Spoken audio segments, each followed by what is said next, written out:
I am Kaylee Parker, 30 years old, and 11 years ago my life took a turn I never expected. Back then, I was just 19, standing in our family's polished living room in Seattle, still wearing my cap and gown from high school graduation. But instead of congratulations, I was met with humiliation. My father's voice, cold as steel, said, "You will never be one of us." My mother nodded, avoiding my eyes, while my sister let out a mocking laugh, cutting deeper than their words. In that moment, they turned their backs and disowned me, because I wasn't the elegant, glamorous daughter they wanted for their fashion empire. I wasn't the princess in silk.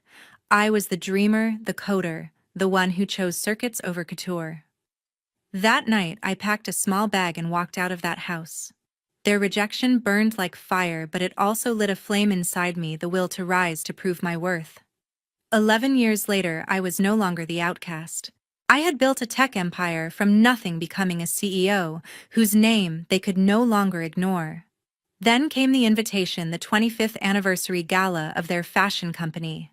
They had no idea the daughter they cast aside would return, not to beg, but to face them, and to show the world what they had thrown away.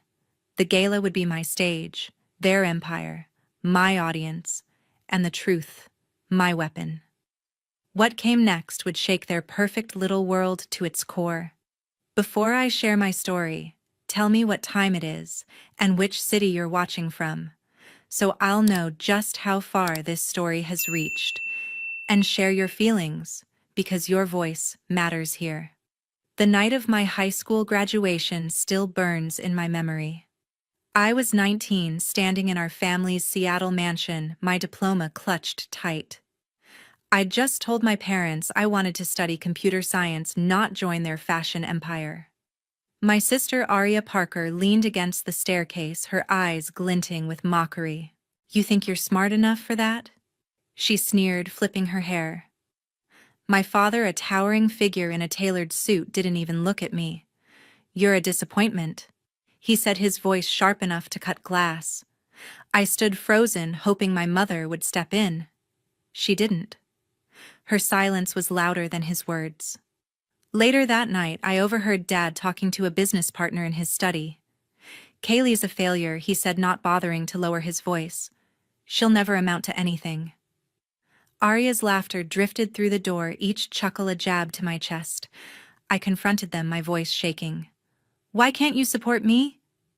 Dad's face hardened. "You don't belong in this family," he said. Mom just stared at the floor. Aria smirked, arms crossed. That was it. They told me to leave, to never come back. I packed a duffel bag and walked out into the rain, my dreams heavier than my suitcase. I ended up in a cramped apartment in Silicon Valley, barely scraping by. My first coding job paid next to nothing, but I poured my heart into it. Rejection from my family fueled me. I spent nights teaching myself programming, debugging lines of code until my eyes stung. I took online courses, hustled for freelance gigs, and networked with anyone who'd listen. Failure wasn't an option, not because I wanted to prove them wrong, but because I had to prove myself right. By 25, I'd landed a job at a startup, learning the ropes of the tech world. I soaked up every lesson, every failure, every late-night coffee run. 3 years ago, I took a leap and founded my own company, a tech platform that revolutionized how small businesses manage data. It wasn't easy. Investors doubted me, competitors tried to undercut me, and self-doubt crept in more times than I'd admit. But I kept going. My team grew, my platform thrived, and last year it hit a valuation of $50 million. I wasn't just surviving, I was winning. My name, Kaylee, started appearing in tech magazines, places my family would never look. They didn't know the girl they'd called a failure was now a CEO, someone who'd built something from nothing. The invitation to their company's 25th anniversary gala came out of nowhere. I was in my San Francisco office, staring at the embossed card, my past rushing back like a tidal wave. I hadn't spoken to my family in 11 years. Why now? Did they think I'd crawl back, begging for their approval? I wasn't that girl anymore. I called Samantha Reed, my best friend from college, who'd seen me through my darkest days. We met at a cafe near my office, the hum of the city around us. "You're really going back?" she asked, her eyes wide. I nodded, sipping my coffee. "Not to reconcile," I said. "To show them who I am." Samantha leaned forward, her voice steady. "You've built an empire, Kaylee. They don't get to define you anymore." Her words hit hard, grounding me. She reminded me of the nights I'd cried over code, the days I'd doubted myself, and how far I'd come. "Go in there and own it," she said. I smiled, feeling a spark of courage. The gala was in Seattle, their turf, but I wasn't walking in as their daughter. I was Kaylee, the woman who'd turned their rejection into rocket fuel.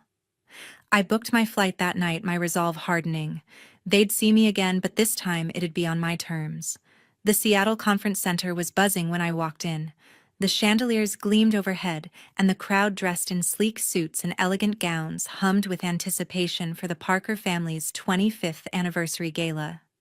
I wore a tailored black dress, my hair pulled back to show the confidence I'd earned over 11 years. Heads turned as I crossed the room, my heels clicking against the marble floor. Whispers followed me, but I kept my eyes forward, scanning for the family that had cast me out. I wasn't here to blend in. I was here to stand out. Aria stood near the stage, her role as director of marketing evident in her poised smile and designer dress. Our eyes met, and her face froze for a split second before she forced a tight-lipped grin. She recognized me instantly, Kaylee, the sister she'd mocked and discarded. I held her gaze, my expression calm but unyielding. She adjusted her necklace, pretending to chat with a guest, but I saw her hands tremble. She hadn't expected me to show up, let alone look like I belonged in her world. I moved through the crowd, feeling her stare burn into my back. A man approached me, his smile warm but curious. "I'm Sean Ellis, Aria's husband," he said, extending a hand. I shook it, noting the genuine interest in his eyes. "You seem familiar." "Have we met?" he asked. I tilted my head, letting a faint smile play on my lips. "Maybe in another life," I replied, my voice steady but laced with meaning. Sean's brow furrowed, but he didn't press. Instead, he gestured toward the bar. "Care to join me for a drink?" I nodded, sensing an opportunity to plant a seed of doubt about his wife's perfect facade. As we walked, I caught sight of Dad across the room, his broad shoulders squared as he shook hands with a group of men in suits. He hadn't seen me yet, but his presence stirred a knot in my stomach. Mom stood beside him, her practiced smile masking the tension I knew she carried. They were the picture of success, the heads of a fashion empire, but I knew the cracks beneath their polished surface. I turned away, focusing on Sean. "So you're part of the Parker legacy now?" I asked, keeping my tone light. He chuckled, unaware of the storm brewing. "Trying to keep up," he said. "Aria runs a tight ship." At the bar, I ordered a sparkling water, my mind sharp. A group of investors approached, their faces lighting up when I introduced myself as the CEO of a tech platform they'd read about. "Your work on data integration is impressive," one said, handing me his card. I thanked him, my confidence growing as their interest deepened. We talked numbers, innovation, and the future of tech, topics I knew Dad would never touch. Aria watched from a distance, her smile faltering as she realized I wasn't just a guest. I was a threat. Sean stayed close, asking about my company. "How'd you get into tech?" he said, his curiosity genuine. I leaned in, my voice low. "Sometimes you have to break free from what people expect to find your own path." His eyes lingered on me, sensing there was more to my story. I didn't elaborate, letting the mystery hang. Across the room, Mom whispered something to Dad, her gaze flicking toward me. George's jaw tightened as he finally spotted me, his eyes narrowing. I raised my glass slightly, a silent challenge. They thought they'd erased me, but I was here commanding attention. The investors invited me to their table, eager to discuss a potential partnership. I joined them, laying out my vision for scaling my platform. Their nods and questions fueled my drive, each word a step toward dismantling the Parker family's illusion of control. Aria hovered nearby, pretending to mingle, but I caught her stealing glances, her composure cracking. Sean excused himself to check on her, and I saw them exchange hushed words. Mom approached Dad, her hand gripping his arm as they watched me hold court. Their unease was palpable, a crack in their perfect world. I didn't need their approval anymore, but I wanted them to see what they'd lost. The gala was just the beginning. I'd built my own empire, and tonight I was planting the seeds to shake theirs. George and Ellen could feel it, something was coming, and I was the one bringing it. As the gala reached its peak, I stepped onto the stage. The spotlight hit me, and the crowd's chatter faded to a hush. My heart pounded, but my voice was steady as I gripped the microphone. "Good evening," I said, scanning the sea of faces at the Parker family's 25th anniversary gala. "I'm Kaylee, and I have a story to share." The room stilled, every eye locked on me. I paused, letting the weight of my presence sink in. This wasn't just a speech. This was the moment I'd waited 11 years for. I was raised in the shadow of this empire. I began my words clear and deliberate. But I was never part of it. My family chose to cast me out because I didn't fit their mold. Gasps rippled through the audience. I didn't name them yet, but I saw Aria, my sister, clutching her glass, her face pale. She stood near the front, her eyes wide with panic. I continued, my tone even but piercing. "They thought I'd fade away, a nobody who dared to dream differently. But here I am, leading a tech company that's changing the game." The crowd murmured, some nodding, others whispering. I caught Dad's stare from the side, his fists clenched. George Parker. The man who'd called me a failure looked like he'd seen a ghost. I didn't flinch. "Success isn't about fitting in," I said. "It's about standing up even when those closest to you tear you down." The room erupted in applause, but Aria's expression crumbled. She pushed through the crowd, trying to reach the stage, her heels clicking frantically. I kept going, my voice rising. "I'm here tonight, not for approval, but to remind everyone that your worth isn't defined by those who reject you." The applause grew louder, and I saw investors from earlier nodding, their interest peaked. Aria reached the steps, her voice sharp but shaky. "This isn't your place," she hissed low enough that only I could hear. I met her gaze, unyielding. "It's exactly my place." I shot back, my words firm. The crowd didn't hear our exchange, but they saw her tension, her desperate attempt to hold her ground. She retreated, her face flushed as Sean approached her. His brow furrowed, confusion etched across his features. He glanced at me, then back at Aria, his hand on her arm. "What's going on?" he asked her, his tone sharp. She brushed him off, muttering something about a misunderstanding, but he wasn't convinced. I stepped back from the microphone, the crowd still clapping. Sean broke away from Aria and approached me as I descended the stage. "Kaylee, what did you mean up there?" he asked, his voice low but urgent. I leaned in, keeping my tone calm but pointed. "Ask your wife about the sister she doesn't talk about," I said. His eyes narrowed, a flicker of doubt crossing his face. He glanced back at Aria, who was now whispering to Mom near the bar. Ellen's face was tight, her usual composure fraying. Sean didn't move, his gaze locked on me, waiting for more. I didn't give it to him, not yet. Mom pushed through the crowd, her smile forced as she reached me.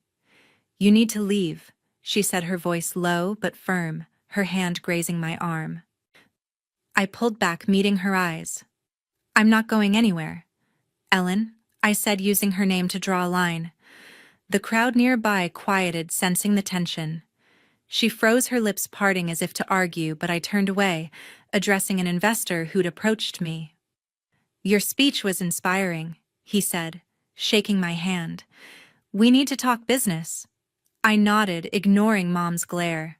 She stepped back, her hands trembling, and rejoined George, who was now surrounded by curious guests asking about me. Aria hovered near Sean, trying to pull him away, but he shook his head, his eyes still on me. "You're their daughter?" he asked, piecing it together. I nodded, my voice steady. "The one they didn't want," I said. His jaw tightened, and he looked at Aria, who avoided his gaze. The crowd's murmurs grew louder, questions about my identity swirling. I didn't need to say more, the seed was planted. George and Ellen stood together, their faces a mix of anger and fear. They'd built their empire on control, but tonight I'd cracked its foundation. I wasn't done yet, but I'd just rewritten the story they thought they'd buried. Later that evening, Felix Grant approached me at the bar. The gala's energy still pulsed around us, but his expression was serious, his voice low. "I'm Felix Grant, former engineer at Parker Enterprises," he said, shaking my hand. "I know what George did to you." I froze my glass halfway to my lips. He leaned closer, his words careful but firm. "Your father spread lies about your skills to tech firms, trying to sabotage your career before it began." My chest tightened, the betrayal cutting deeper than I'd expected. I'd known Dad was ruthless, but this was a calculated move to bury me. "Why tell me now?" I asked, my voice steady despite the anger rising. Felix glanced around, wary of eavesdroppers. "Because you're back, Kaylee, and they're scared." Before I could respond, a woman in a sharp blazer approached. Vivian Ellis, she introduced herself, her handshake firm. "I'm Sean's sister, and I've been digging into Parker Enterprises' latest project." Her eyes locked on mine, sharp and knowing. "Aria stole your tech platform's core algorithm for their new product launch." My pulse quickened. I'd suspected my sister's ambition, but stealing my work, that was a new low. Vivian pulled out her phone, showing me a document, a patent application with my algorithm's framework credited to Aria. "I found this in their legal files," she said. "It's your work, not hers." I clenched my jaw, fury mixing with resolve. This wasn't just personal anymore, it was business.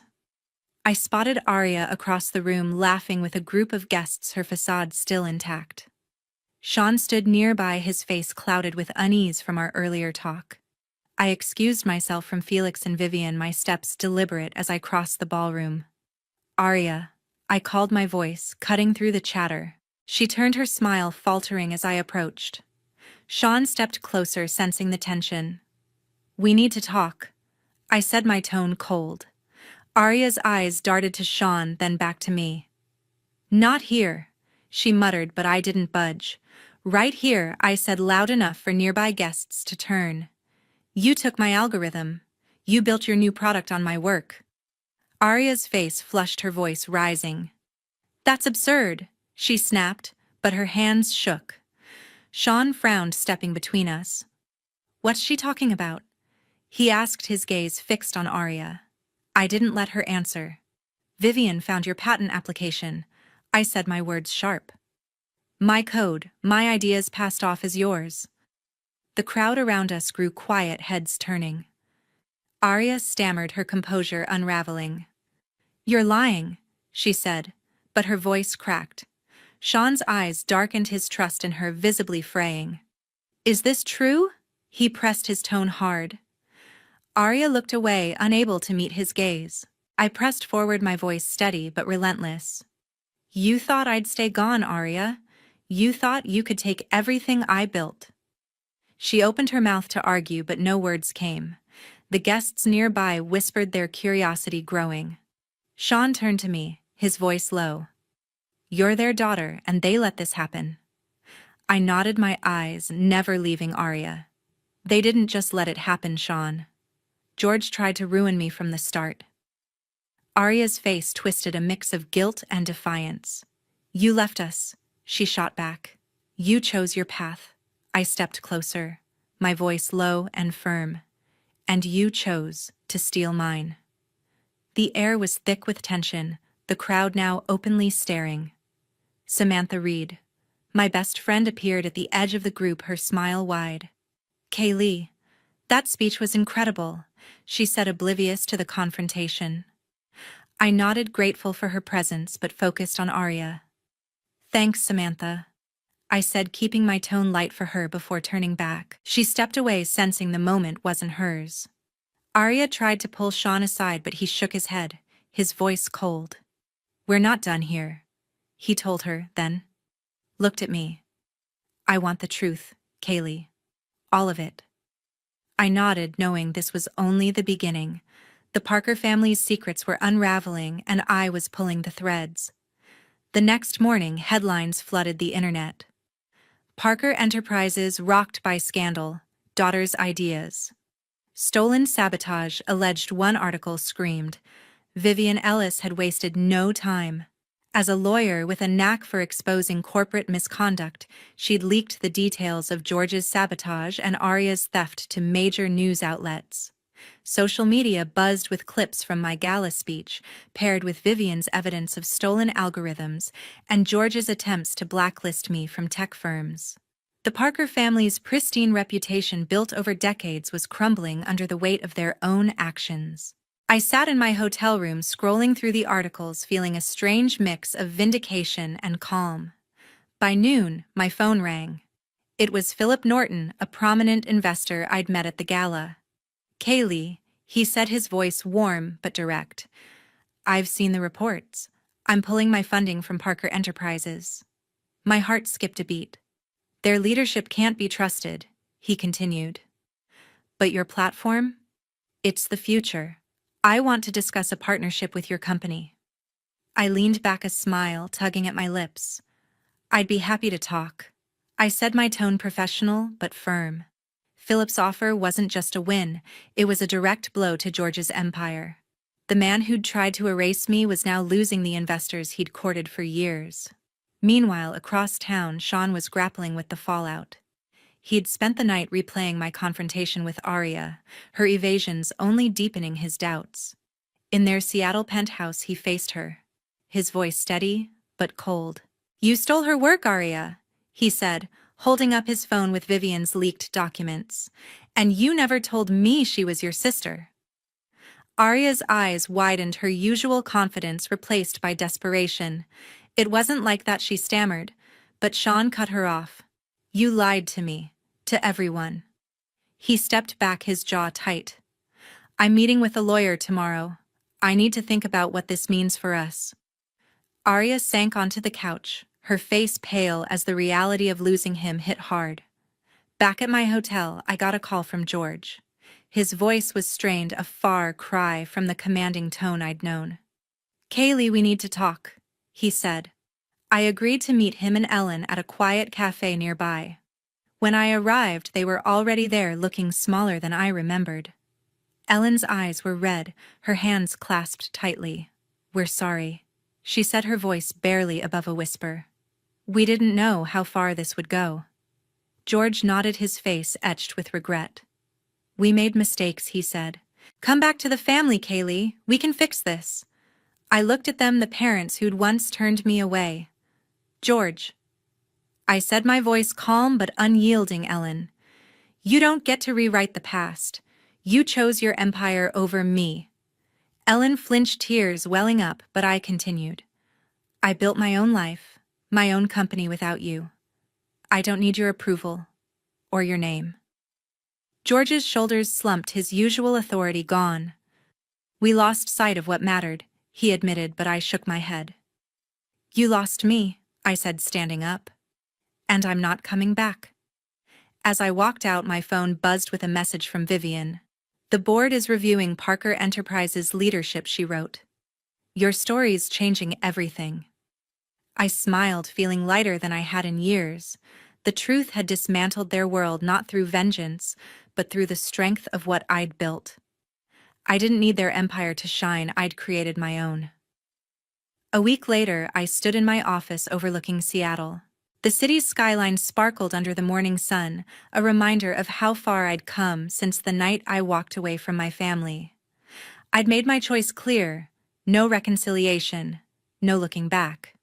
My focus was my company, my team, and the future I'd built on my own terms. The Parker family's world was unraveling, but mine was stronger than ever.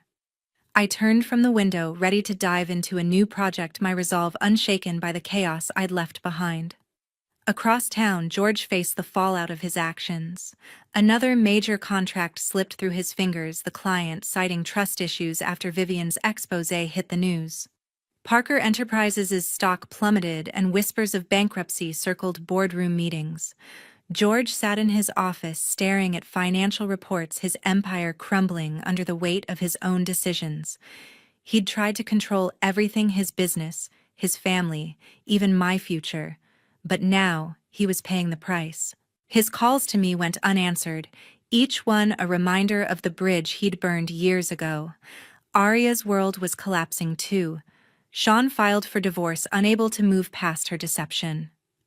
"I trusted you," he'd told her, his voice heavy with betrayal, before packing a bag and leaving their penthouse. The board, shaken by the scandal, voted to remove Aria as director of marketing. Her name, once synonymous with the company's success, was now tied to theft and lies. She spent her days dodging reporters, her social media accounts silent as former allies distanced themselves. My sister, who'd once mocked my dreams, was now facing the consequences of her ambition. Ellen's attempts to salvage the family's image only deepened her isolation. She hosted a press conference claiming the scandal was a misunderstanding, but the public wasn't convinced. Socialites who'd once flocked to her galas turned their backs, their invitations replaced by cold silence. Ellen's charity boards asked her to step down, citing reputational concerns. She stood alone in their mansion, surrounded by the trappings of a life she'd fought to protect, realizing too late that her loyalty to George had cost her everything. I felt no pity. Her silence all those years ago had spoken louder than any apology. I sat at my desk reflecting on the journey that brought me here. I'd been 19 when they cast me out, labeled me a failure for choosing code over couture. But that rejection became my fuel.